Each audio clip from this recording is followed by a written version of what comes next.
Mga kapuso, dahil sa banta ng bagyong Pepito, maraming lugar ang nagpatupad ng preemptive evacuation. Kasama po dyan ang San Nicolas, Maynila. Yung ilang residente nga po doon sa evacuation center po nagpalipas ng magdamag. Kaya ngayong umaga maghahatid po tayo ng serbisyong totoo dyan. Libreng almusal po yung ibibigay natin.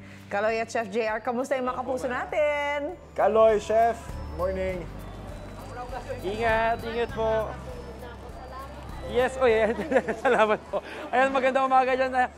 Kamusta mga kapuso natin? Ito, tuloy-tuloy ang pabibigay natin ng serbisyong totoo sa ating mga kasama dito ngayon sa Dalpan Evacuation Center, dito sa San Nicolas, Maynila, kung saan nga isa sa mga lugar na nagpatupad ng preemptive evacuation simula pa nung Sabado dahil nga po yan sa banta ng bagyong Pepito. At ayun nga, nabanggit ko nga, katuang natin sa pagbibigay ng serbisyong totoo ang Kapuso Foundation. At maliban dyan, syempre meron din hinanda si Chef JR na mainit-init na almusal para sa ating mga kapuso. Kaya naman kamustahin na natin siya. Yes, Chef, sir. ano nga ba yung inihanda natin para sa ating mga families dito ngayon? Ito saktong-sakto, brother, kasi pag gantong panahon, masarap humigop ng mainit na sabaw. That's right. At syempre, dapat siksik na to, complete meal. Dapat healthy rin, di Yes, ba? sir. Oo, okay, alright. So, gagawa tayo ng chicken sopas. Na yun. And Classic. maganda kasi dito, kompleto na. May starch component, may protein, tsaka mga ibang vegetables. So lahat ng nutrients kailangan nila nandyan na. Yes, Alright, sir. Chef. So, meron tayong mainit na pot dito, mantikilya. Para magigisa lang tayo. Siyempre, before ng ating actual na gisa, magluluto muna tayo ng chicken, papakulo tayo. And So ito yun, Chef, no, na ready na rin ito, napakuluan na to. Yes, importante po na itabi nila yung stock, ha? Dahil yun ang gagamitin natin yung pang sabaw. Yes, sir. Okay. Tapos, sibuyas, Yan, the usual gisa. gisa, meron tayong bawang, meron din tayong carrots. Sabi mo nga, para mas masustansya. Right. Chef, kung kinulang man sila sa ingredients, yung kunyari wala yung isa dito sa mga solid component, okay lang pa rin. Pwede Oo pa naman, rin. pwede Diba? pa rin. Okay. And pwede rin nilang palitan yung chicken ng other protein na gusto nila. Kung ano man yung meron kayo dyan sa mga inyong kanya-kanya kusina, ngayong maulan, para hindi nyo na rin kailangan lumabas, no? Oo. Kung ano man meron dyan, yun ang gamitin natin na sangkap. Pwede nilang itong i-modify according dun sa available na ingredients sa kanila. So, naglagay tayo ng celery. And then ito yung ating hinimay Okay. na chicken. Kasi dapat mas maganda kung himay na siya. Lalong-lalo na pag gantong sitwasyon, para convenient din para dun sa ating mga kapuso. Oo, parang ready to eat talaga ang dating ng sopas natin, no? Yes. So Ayan ilalagay na na yung din chicken natin stock. yung chicken stock. And then pakukuluan lang din natin ito. After to, siguro mga 5 to 10 minutes, pwede na rin nating ilagay yung ating hotdog. That's right. Ayan. Yes. Mga bata, lalo na yan, na-enjoy yung Siyempre, hotdog. ayan. Maganda rin for color. Aha. And then yung ating gatas, Atong gatas, Chef, ano nga ba to? evaporated milk yung Evaporated gamit milk. natin. Temo, mismo ako hindi ko alam kung ano yung nilalagay sa sopas.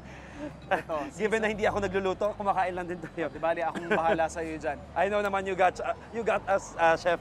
Ayan ay patis. Fish sauce Okay, fish and sauce. konting pepper tayo. And then finally To yung, taste. well, hindi pa finally pala, pero lalagay din natin yung ating par-cook or pre-cook ng macaroni. Ayun. Tip lang din po mga kapuso, lalong-lalo na kapag gantong malakihan yung pagsiservan natin. Yes, oo. Ito, one pot dish yung ginagawa natin, pero kung sa mga bahay or mga malakihang handaan yung gagawin nyo, it's always best na ihiwalay nyo yung pasta o yung macaroni. Every time before mag-serve? Oo, para, okay. ang tendency kasi niya hihigupin niya yung At saka lalabsak yung ano Yes, no, yung na-overcook. noodles mismo. Tama. Ito kasi mga kapuso, for your information, umabot sa 273 families dito ngayon sa Dami. Dalpan Evacuation Center dahil yan sa pagtaas ng tubig nga o yung high tide, High tide. sa coastal area nung kagabi. Oo. Yan, kaya dumami talaga yung tao dito.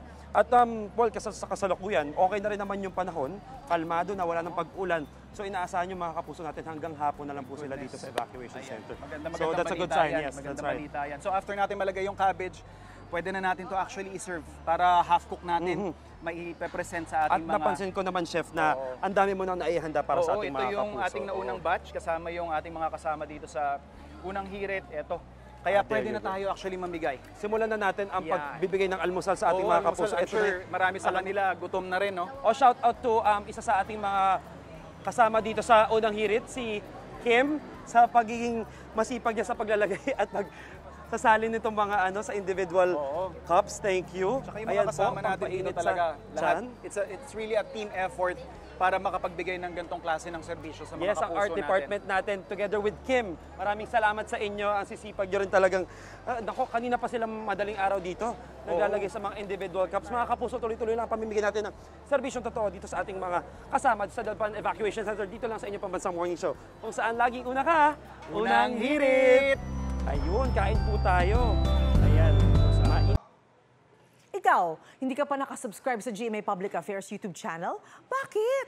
Mag-subscribe ka na, dali na, para laging una ka sa mga latest kwento at balita. I-follow mo na rin ang official social media pages ng Unang Hirit. Salamat, Kapuso.